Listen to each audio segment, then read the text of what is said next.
This is a wonderfully safe place. I wouldn't be anywhere else in the world. Dear God, I ask that we might be bathed in your love and your mercy. May we be stronger at this broken place because we are here together now. Amen.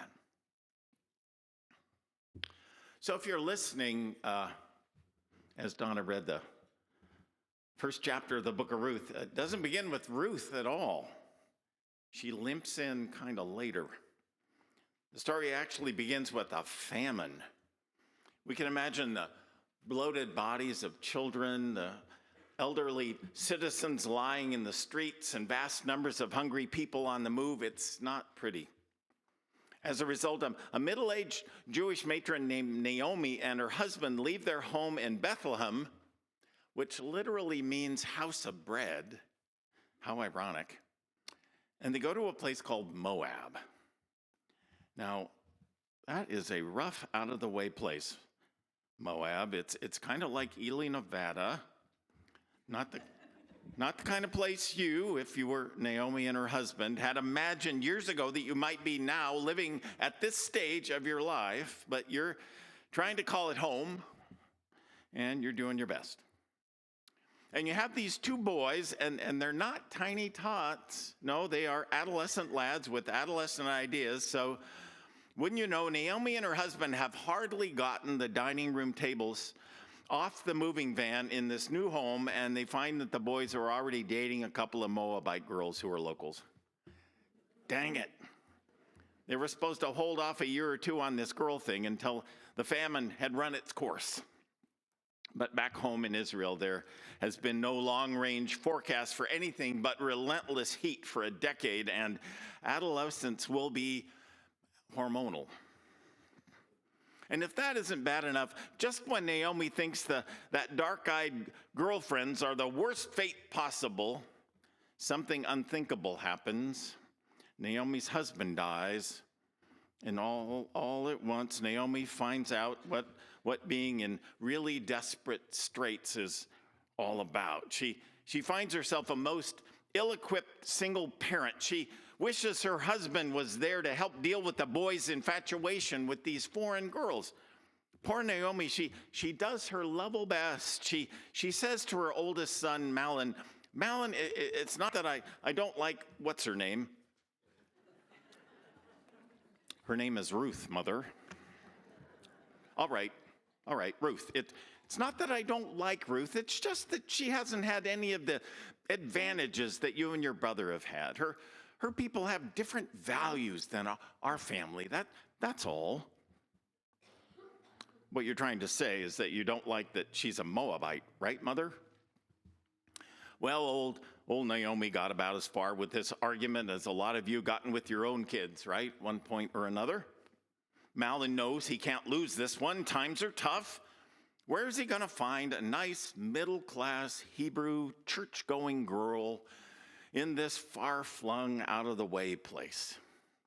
His mother knows that. So in a couple of months, Naomi has not one but two Moabite daughters-in-law. And she tries to make the best of it, but it gets a great deal tougher because Naomi's sons both up and die. Maybe a flu epidemic, I don't know. And horror of horrors, Naomi finds herself alone in the world with two foreign daughters-in-law and not one man to protect any of them in this harsh land, in this foreign city. And look, in the ancient world, women who don't have men to protect them automatically become targets of other men. Sadly, the only hope for long-term umbrella-like safety is to find new husbands as soon as possible. Now, here's how that plays out for husbandless Ruth. The economic system allows for the poor and the single to go into the barley fields after harvest and pick through the tailings for grain. It's called gleaning, right? Naomi appeals to a well-to-do kinsman of her husband named Boaz to look after her widowed daughter-in-law while she does that. When Ruth goes out to glean, Boaz says to her, I have ordered the young men not to bother. The Hebrew actually is lay their hands on you. The implication being that the male workers will likely abuse her sexually without Boaz's warning.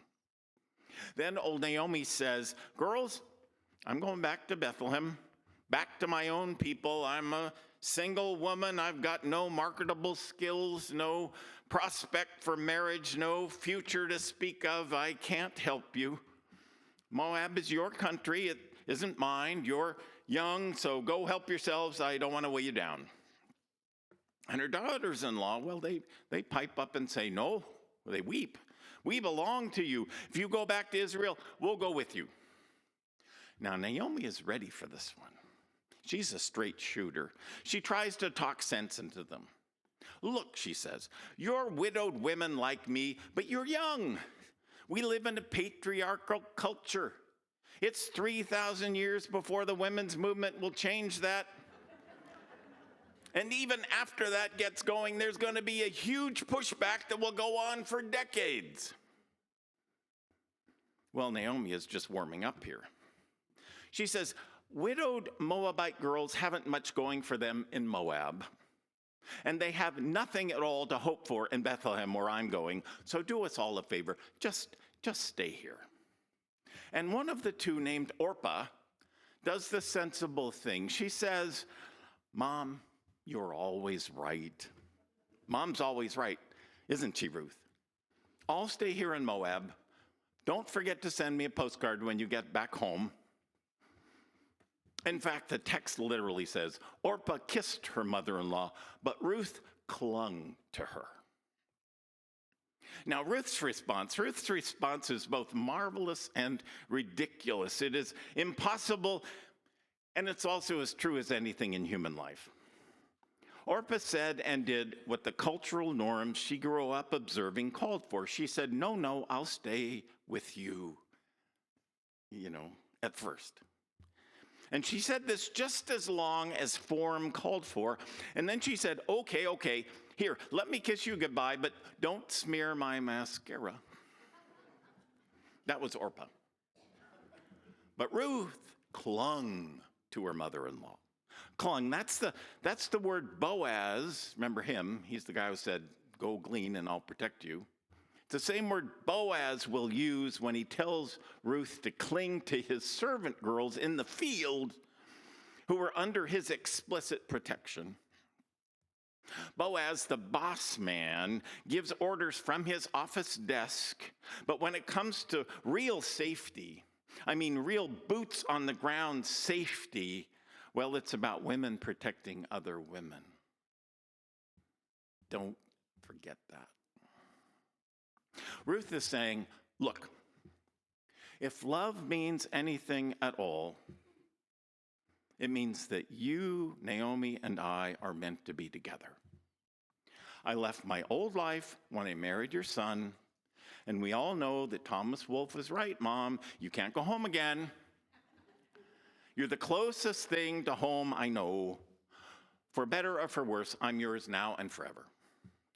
And as a result, one of the half-dozen truly great speeches in the whole Bible comes out of the mouth of this woman from Moab. This woman who isn't even Jewish. Ruth says, entreat me not to leave you or to return from following you. For where you go, I will go. Your people shall be my people, and your God, my God. Where you die, I will die, and there I will be buried. And this is not just said for form's sake. Ruth is talking here about adjoining graves for God's sake. She's talking about commitment, steadfastness. She's talking about something deeper than family values. I want to say more about that in a bit, but first let me step back and offer a little perspective here. It's easy to forget that the book of Ruth is not just remarkable literature, it is also a very subversive text. That's all but been forgotten. It's been domesticated over the last century. It's become an Oh, isn't that sweet? Kind of Sunday school lesson for fourth grade girls. I mean, most of the devotional writing about the book of Ruth presents it as sweet young girls loving on their mother-in-law. Y'all should do the same. No. This is a folktale with a sociological truth at its heart, written down when the people of Israel were living in exile in Babylon 2,600 years ago. In exile, just like Ruth and Naomi and Orpah are in Moab. At that time, in Babylon, they were trying to survive as a distinct people and distinct culture, so they had every motivation to build a wall between themselves and every other culture. They were worried about going extinct as an ethnic and religious group. But someone very mature and very, very open-hearted remembered that old story about Ruth, who came from their ancient two-bit enemy Moab, an enemy that predated their enemy Babylon. Well, that scribe wrote that story down and placed it amongst the Joshua stories, which were full of hatred for enemies, that drew lines all around the people of Israel. Stories that said, Israel first, and let's make Israel great again. Well, that writer probably added this little bit at the end. Spoiler alert about Ruth becoming, at the end, the grandmother of King David. I mean, King David. That's the clincher. It's a way of saying, look, some of the best DNA we have comes from Puerto Rico. Oh, I meant Moab. I said Puerto Rico, of course, because it was tagged as the island of garbage, right? In the final, over-the-top, racist to the core diatribe crowning our president-elect's last gathering at Madison Square Garden just over a week ago. Moab was Puerto Rico for Hebrew people in biblical times, you know. They ran it down every chance they got. They don't want to see it getting 2 senators. So for Ruth, a Moabitess, to be called the grandmother of David, their greatest king, was subversive in the extreme. Speaking of Latin America and Latin Americans, I did a wedding half a dozen years ago in Yorba Linda, California, at the Nixon Presidential Library, which is a great place to visit, by the way. It's a really terrific library. Anyway, the father of the bride and I got to be fast friends. He owns a very lucrative pest control business in, that area down there near LA. And he confessed something. We got kind of close, that we're talking a lot, and he said, I'm a MAGA Republican, but I only hire undocumented Mexicans in my company. He said the young white fellows I used to hire would invariably squander their first paycheck on cocaine, and I end up firing them. Waste all the money training them. The Mexican men, they have good values, he said. The ones I hire now, they send 2/3 of their paychecks home to their families. That's a direct quote. He said this, straight out. And there is the conundrum. He said he votes for someone who has promised repeatedly to deport his whole workforce. Imagine this country if that happens. Do you want to set traps for rats? The late Russian dissident, Alexei Navalny, who I quoted last week, left a final word of encouragement for his supporters in Russia, who, like Ruth, would be looking around for where to turn after losing, support, after losing Navalny, the cornerstone of their hope for a non-authoritarian future. Here's what he said. Don't be afraid of anything. This is our country, and it's the only one we have. The only thing we should fear is that we will surrender our homeland to be plundered by a gang of liars, thieves, and hypocrites. That we will surrender without a fight, voluntarily, give up our own future and the future of our children. You can take that to the bank. Well, Alexei Navalny is gone. And who can a world that still loves democracy turn to, I wonder? Well, Eileen reminded me that Gloria Steinem once said something to the effect that if the earth is to be saved, it will be saved by an army of gray-haired ladies. Gray-haired ladies unencumbered by men. Think of Naomi. Think of Ruth. Well, I'm not going to leave it there. We need more than a Bible study this week. Last week, I ended the sermon with a coping technique Alexei Navalny recommended in his posthumous memoir. If you'll remember, he said, lie in your prison bunk and imagine the worst thing that can happen. Play it all out. Inure yourself to it so as to rob it of its poison and fear. Well, he left us a second strategy in that memoir. I thought of using it last week, but I thought, no, I'll save it if I need it. It's a form of prayer. He's a Christian. Here is how he describes it. The initial position for this exercise is the same as for the previous one. You lie in your bunk in prison, looking up at the God above, and ask yourselves whether you are a Christian in your heart of hearts.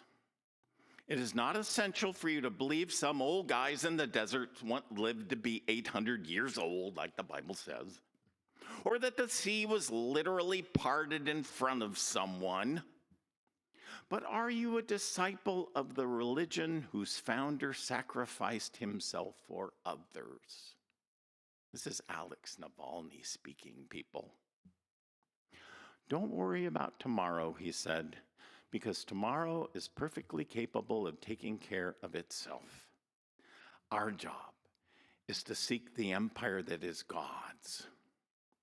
And let me add, and not the empire that is Vladimir Putin's, which is so like Rome and Babylon. With that in mind, allow me to end this sermon by taking you through a brief meditation.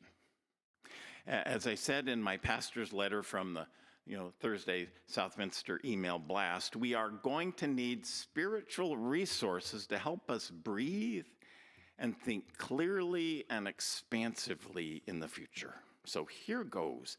This is all about what we were reading in Ruth. It's about steadfastness. It's called Misericord, and it's by a woman I talk to once a month who's my spiritual director. She lives in Colorado. We Zoom once a month. Her name is Nicole P. Parsons, and she's just brilliant. She wrote this week. Can we have that first slide? There it is. Misericord. These are stalls where people stood and prayed in France, in a cloistered community. I'll read her words now. And take that first breath now, if you will. In the late Gothic hall of the Met Cloisters Museum of Medieval Art in New York City, there is a piece of oak furniture from a 15th century French monastery, a carved pair of cloister stalls. Different from a standard church pew, choir stalls were linked individual coves with hinged seats, one for each nun or monk. The first thing I noticed about these choir stalls was the very center of the curved backrest of each one. There, the deeply carved trim has been worn almost smooth. The people who had who had prayed in these seats had used them so regularly and for so long, wearing rough robes in damp, cold, and sticky heat all hours of the day, every day of the year, that the wood had worn down bit by bit until all the features of decoration was nearly gone. This was something I've never seen on a regular church pew. From what I understand, when someone took final monastic vows, she would be assigned a particular stall. This seat would become hers for the rest of her life. She would spend hours a day there in prayer with the community, chanting psalms, singing creeds, listening to scripture. She would find herself in this spot from before first light until sundown, 7 or 8 times a day, sometimes for 2 hours at a stretch, and other times for a brief 20 minutes, like a spiritual coffee break in the middle of work. What fretting and daydreams must have been brought to those seats. The wood worn away by a steady stream of intention, petition, devotion, distraction. In France, during the period when these choir stalls would have been used daily, monasteries were more than just set-apart cloisters for prayer, you know. In a world without social safety nets, they were temporary safe havens for travelers on risky roads and permanent homes for women with no other means of survival. They were also hospitals and pharmacies with medicinal gardens and water wells. They were hospices for the dying. They were centers of learning, the keepers of literacy and books. They were also full of imperfect human beings. All monasteries seem to start with holy purpose. Many drift off course. People had to live together in close quarters, getting on each other's nerves, disagreeing about how things should be run in dangerous times. Greed or gluttony or abuse of power would beckon, even here. But the underside, can we go back to that other slide now? The underside of each choir stall seat contains a little ledge. When the hinge seat is flipped, the ledge becomes a kind of stool you could rest on, not exactly sit on, but rest on while standing for long periods. These little ledges were called misericords, from the Latin word meaning mercy. Mercy. The little seats were a mercy when standing long hours for vigils. The prayers repeated day after day were so many requests for mercy. The lives given to one particular place, one particular time, one particular long form of attention, they were a collective offering of mercy. Little more is said about these choir stalls at the cloisters. Who knows where they came from, an abbey known for simplicity or one known for embarrassing excess? Was the church where they stood destroyed by some natural disaster or the fury of the French Revolution? We don't know what kind of women or men prayed from these places. We don't know the good or mischief they enacted toward one another. All we can really tell from these choir stalls is that for a long time, a few people showed up there to pray, to give their collective attention to something far beyond themselves. The worn backs of these seats may be the only enduring mark left by their lives on this God's earth. It is a mark that moves me. Here, someone tried to pray without ceasing.